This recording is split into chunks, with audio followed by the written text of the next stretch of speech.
Welcome to This Week in South Carolina. I'm Gavin Jackson. The 2019-2020 school year is in full swing, and the South Carolina Department of Education recently released their school report cards showing districts across the state's overall performance. And the South Carolina legislature is still looking into how to reform public education funding. 5 months ago, 10,000 teachers and supporters marched on the State House, demanding reforms, respect, and better salaries. And state lawmakers listened. They spent hundreds of millions of dollars in the state budget to increase teacher pay and set aside millions of dollars to improve rural and high-poverty school districts. While increased funding was approved by lawmakers last legislative session, major reforms dealing with school districts, testing, teacher retention, and more are still being worked out. A Senate Education Subcommittee has met several times over the summer to work through their version of the bill. Senators want to have it ready to go so it can be one of the first things they take up when they return in January, and it doesn't get crowded out by other complex priorities like the future of Santee Cooper. Several weeks ago, report cards for schools across the state were issued and found that nearly 40% of schools rose by at least one overall rating. Another 40% held onto the same rating, and around 20% went back a rating. While State Superintendent of Education Molly Spearman sees schools improving, 235 schools out of around 1,200 were ranked at below average or unsatisfactory. One way to help improve smaller school districts and those having issues attracting and retaining teachers and administrators is through consolidating small school districts with some state-level incentive funding. In addition to reforms, lawmakers will begin looking at how to reform education funding, though one model from a new report shows that money would have to shift from better-funded school districts to poorer districts, which can make it a tough sell in the State House. Joining us to discuss the state of education is the State Superintendent of Education, Molly Spearman. Thank you for joining us. Thank you. So, Superintendent, we were just talking, we saw report cards come out from your agency this past couple weeks. Tell me a little broadly overall what we saw with those report cards. Are schools getting better in South Carolina? Well, overall, yes, they are. In fact, about 80% of our schools on the report card this year, their rating either stayed the same, they maintained their progress, or either they improved. About 40% of them improved. So that's good news. Now, we had about 17% who went backwards, rating. So we're watching it very carefully. Overall, I think it went real well, and we are headed in the right direction. Now, we still have an awful lot of work to do. When you see those schools go backwards, is it primarily from maybe good to average, or is it from average to below average? It's a little bit of all. Okay. It's a mixture, and we are looking now at the system to make sure that there are no flaws in the actual system that would give a district or school an unfair rating. The new system has a growth model, and that's a good thing. So we're looking at both the level of student achievement, but we're also looking at how far did the student grow. And honestly, every student should grow at least a year. So if they're doing more growth than that, they can get extra points. So there's some areas where the overall achievement may be low, but their report card rating is higher because they had tremendous growth. And so we're watching that, and honestly, I think our report card system now is much better than it was under No Child Left Behind, because we have multiple measures. It's not just one test score. There are multiple measures, 9 different measures at the high school level. But we want to be sure, and we've come to the time now where we're evaluating the system, and we're working with the Education Oversight Committee, and there could be some changes made over the next year or two, and we'd send a report into the U.S. Department of Education. But overall, it's working well. There's a few glitches, but our schools are improving, but we still have, as I said, a lot of work to do. Our students, about half of them are not at the level, particularly in reading, that they need to be. There's plenty to talk about. Of course, sticking with these report cards, new reporting system, again, not using grades, but kind of overall general terms. Is it hard when we change systems from one reporting to another to kind of maybe look overall how we've progressed in maybe 5, 10 years? I think it is. Well, I think so, but I don't ever want to stick with a bad system just to have consistency. You want to have a good system, and then you want some consistency over the years so you can compare. So this is our second year in this better system, and we will hold those cut scores for at least 3 to 5 years. hopefully 5, and that gives schools a chance to know where they have to go in order to reap the benefits of a higher grade. And that's a good thing. And so I think as we are in this system, schools understand more of what they have to do, and it's fair. So I'm really pleased with that. And if you're a school, high school, middle school, that's consistently underperforming, maybe this is the second year you're below average or unsatisfactory, what starts to happen at this point when you start to see these well, schools immediately happen? we look at the ratings, and the bottom, it was for many years, the bottom 5% of school student performance. We send in coaches, we work from the Department of Education through our Office of School Transformation. We work on assessing what's happening at the school, helping that district and those schools write a plan of improvement, and then we're there with some extra funding, but more with personnel who have the expertise to help them. So that has now stretched from the bottom 5% to the bottom 10%. And then we're also looking at the reading performance through Read to Succeed. And if there's schools where a third of their students are not meeting expectations, then they are getting additional help also through our literacy program.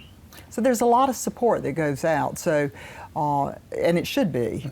And we are seeing improvement in those areas where we are working. So it's basically helping, supporting, giving them more resources instead of maybe It's not punishing? all about resources. Yeah, it's giving them more expertise. And we have found that it is more leadership development for the principals who are in charge of the instructional support, and it's also professional development for the teachers, and they are being sponges. They want to know. We go in and help them look at their data and to analyze what they need to be doing in the classrooms. We also work with the teachers to make sure they've got all the tools in their toolbox. If a student is struggling, how do I reach that individual student? And we would hope that teachers have all those strategies when they graduate from their preparation programs, but we're finding that's not necessarily the case. So we're doing a lot of professional development for teachers. Yeah, I was going to say, do you see consistencies maybe with some of these underperforming schools, such as maybe high turnover of teachers, which is a consistent High turnover problem? of teachers, not as strong leadership in the principal. And often that principal changes because of that, and a stronger instructional principle is put into place in those schools, and that's what's really needed. It starts at the top with those schools. You've got to have a principal at the school who understands instruction, who can walk through the classrooms and support the teachers as they work with the individual students. And if that is lacking, it's a major glitch. So we really focus in on the leadership at the principal level and then get down to professional development, what do the individual teachers need. And we were talking about how these report cards have changed over the years in terms of not relying just on test scores, essentially. Are we still testing too much in South Carolina? I know there's been some light changes over the years, but kind of bring us up to speed about what standardized testing looks like in South Carolina right now. Well, when I ran for office, that's one of the issues that I campaigned on, that yes, I did believe and still do think that we need to continue to look at our standardized tests. Standardized tests, the public needs to understand, those are the tests that are given at the end of the year when students have finished their work. We test them. We get the results back after a few weeks, but when the teachers get the results, the students have already moved on to another class, so it really doesn't help the teacher with that class of students. They're formative tests that are done during the year where the results are immediately turned around that really help teachers. So I do believe we have put too much emphasis on standardized assessments, and this past year our students now in 3rd through 8th grade are taking 5 less tests. That's with work that I went to the Legislature Education Oversight Committee and they agreed, and so that's a success story and I'm happy about that.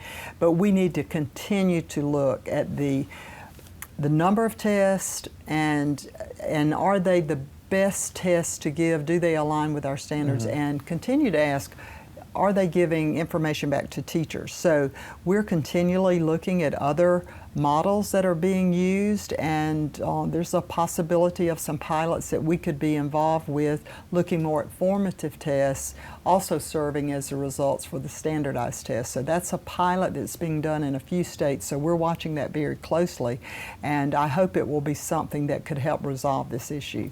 And just because the amount of work and time that goes into preparing for these tests is seen as a distraction, is that what the issue is with having too many tests, or just the anxiety surrounding it as well? I think it's anxiety around assessment, and also knowing that the results often we put the blame on the teachers. And certainly if the child hasn't made the progress, you know, there's some blame there, but we need to take into consideration where the students are coming from and what kind of resources they've had in their families. And we know that there's a wide disparity of how children show up to us. Some show up ready to learn and already reading, and others have very, very few skills. So those teachers have tremendous challenge. And then I think we also have to recognize that schools are just a reflection of the society that we live in now.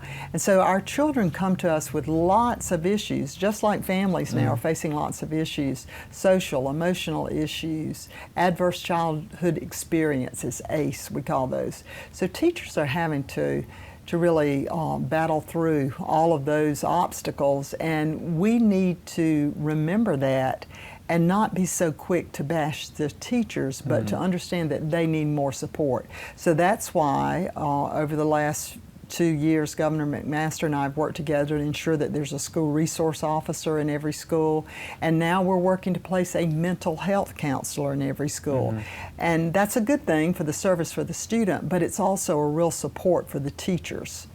Yeah, again, I remember during the protest, and we'll get into teachers again, but just how many different hats teachers nowadays wear, and it can be overwhelming. Tough. I've been meeting with teachers, just was with a group just this week, and we had a long talk about the anxiety that they feel compared to what was there when I left the classroom in 1998. That was right about the time all the accountability issues, the report cards, standardized testings were being used to report to the public. And that's about 20 years ago. And I think we have really seen the results of a lot of anxiety, a lot of burden placed on teachers. And we wonder why we don't have so many people going into the teaching field, or why folks are leaving. I do think it's this, part of the reason is this burden of this responsibility that they feel for they're not able to correct everything that society sends them, and they don't, it's not their responsibility to correct everything. Yeah. A lot of different professions doing other professions these days too, That's for sure. right. A recent editorial from the Post and Courier was titled, "South Carolina builds better planes and cars, why don't we build better kids?" We have the economic development ready to go in this state. Obviously, it's a huge backbone of us. But graduation career-ready rates seem to kind of not keep up with that. And we saw some of those rates published in the report. Graduation rates remained largely unchanged at 81%. Diploma earners, percentage of diploma earners who are college or career-ready did increase about 5% to 75%. So clearly some more work to be done. What do you say to that editorial? Well, I'll say we're building some really fine young people. We are quick to look at the 19% or so that may not graduate in 4 years. But let's, I like to talk about the 81% who do, who are outstanding employees and who are going on to be very successful. I think the public needs to know that while our graduation rate did remain stable and hasn't increased a lot, the rules around it have changed to make it harder. And we don't often say that. Previously, we were able to count students who were going into adult education and receiving their GED. That we no longer are able to count those students. It may get even harder this next year because we've got to move the report card up to September 1st, which means the summer graduates may not count, so you may see those rates fall again, and it's not because less students are graduating, but the rules around how we measure it. But we are, we're continuing. We know that if we can get students engaged in career programs, and that's what I've really been pushing, and the business community is assisting with that, but making more skills activities where students going to a career center and learning how to do something Yeah. with what they know, learning how to do something with their hands. We know if we can get students involved in their programs, our graduation rate in South Carolina is 98%. So what's the answer? Let's build some more career centers. Let's strengthen our career programs. Come on, businesses, we need you to help. We need you to give us more equipment. We need you to help send some instructors out there so these students can really learn how to do these activities. And many businesses are doing that. We just need more. We need more folks helping us and engaging with us so that we can give students the opportunities they need to stay happy and enjoy school and to see a light at the end of the tunnel. This is what I want to do with my life. So, you know, I will be the first to say that as educators, this goal that we have, that every student, that we have a 100% graduation rate in South Carolina and every student's ready, that's almost impossible for us to do alone. We need the business community, we need the faith community, everyone helping us to reach that goal. And I think that is happening, and I think you will see some change. But again, the rules around how we measure graduation rate has gotten tougher, so therefore that's why you haven't seen the growth there. But overall, I still believe we're moving in the right direction. And then when we look at the teacher protests we saw in May, what were your thoughts on that when you saw 10,000 teachers take to the State House grounds and supporters? Well, it told me obviously teachers are very, very frustrated. And I think it gave them a voice that day. I, did not participate in the rally because of several reasons. One, the General Assembly had just passed the budget that I had asked for, which gave teachers the largest pay raise they'd ever gotten in 30 years. So, and other things that we'd asked for were in legislation that had passed the House. But overall, I think it brought us together on the issues. I'm still fighting. I have always, and I'm still fighting just as hard as I can to make sure we have a competitive salary. I've asked for another 5% increase this year, and for doing the supports that teachers need through, like I said earlier, the resource officers, the mental health counselors, less paperwork. Meeting with teachers, letting them have a voice. So I think it was a good thing. I don't like seeing students out of school. I think we can handle it and use our voice in a united way and not have to do that type of thing during the school day, but it certainly united us all, I believe, around the issues.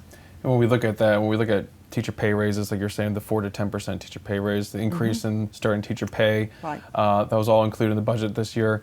Do we have any anecdotal or preliminary data to show whether that has helped keep some teachers in the classrooms this past school year? I know this, that we have a few districts that have already added to the supplement. We're up to $35,000 now a year from the state to districts for first year salary. We want to get to $40,000. And some of our districts have been able to do that, and I know that at that level, they are definitely getting more candidates. In fact, teachers, unfortunately, are leaving some districts going to those places where the salary is higher. So I think, yes, I think obviously we have to do that, and it will help. I think there's some anecdotal examples in those districts, but we're raising this request that I've just asked for this year. I asked for 5%, which is about $178 million that would be put on the salary line. How we're going to divide that up yet remains to be seen, but I know that a great portion of it will go to get that starting salary as close, if not to $40,000 as soon as possible. Are we going to see momentum continue in the State House, in your opinion? I think so. As I've talked with the leadership on both the House and Senate side, they are very, very committed to keeping South Carolina at or above the southeastern average and moving to the national average just as fast as we can. Because you are seeing a positive reaction to that increase. Oh, absolutely. They're committed to this. The House members and senators have spent this off-session time out listening to teachers, as have I. I've been all over the state meeting with small groups of teachers to let them know that that's the emphasis. So I feel really, really good about that. I know the governor's committed, and I know he too is committed to this resource officer in every school. All the schools that can't afford it, we want to help them pay that. And the other thing that I'm really working on now is for the rural areas on facility money, and to make sure that the rural areas and all districts offices, the district administration, is running as efficiently as possible so that we can have the type leadership that we need, but also send as many of the dollars down to the classroom as possible. Yeah, there was money in the budget. Was it $65 million for high poverty school districts? Right. Well, we have $50 million that went to the Department of Commerce. Education. Commerce got $60 million. We're in talks right now, getting closer to how we're going to distribute that money. The money that we got, though, was to go first priority to those districts that are consolidating. And we have 8 districts that have turned in plans. That's Barnwell 19 and 23, Hampton 1 and 2, Clarendon 1 and 3. Expensive plans they turned in. Yes, yes. Well, we told them, you know, this is your turn to ask. So I'm not upset with them for asking for the moon. Yeah. They're not going to get the moon. Yeah. But we're certainly looking at asking them now to go back and prioritize, because we don't have enough money to do everything they need. But we hope to be able to do the things that are essential for them to be able to move forward with their consolidation. Now, we also need to help them build some buildings, and that's just not for these consolidating districts, but for those rural areas where some of them are paying the highest property taxes in the state, but yet a mill of tax only brings in Allendale about $20,000 versus 1 mill in Charleston brings in over $2 million. So you can see it's very, very, very difficult to ever raise enough taxes to build a new building or to renovate. So that's where I know that the state has to step in. So I asked for an additional $150 million in the budget this year to go to rural facilities renovation. So I'm excited, and we'll be working hard on that. And I think the governor asked for about $100 million in his original budget, and that kind of got whittled down a little bit. That's but right. That's right. Again, that's something that people want, because if the infrastructure's not there, then there's not going to be the jobs, the That's economic right. growth, and the students, teachers. Well, and students, you know, we don't have to build Taj Mahals, but students need to be able to go to school in a building that when it rains, they don't have to go grab the bucket and catch the water dripping through the roof, as I have seen in some schools. So we've got to fix that. And we're moving toward that now, and I'm very, very committed to try to make that happen. And Superintendent, we could keep talking for a long time, but we got about 5 minutes left, Okay. and I want to talk about consolidation, of course, Sure. SROs and mental health counselors, Sure.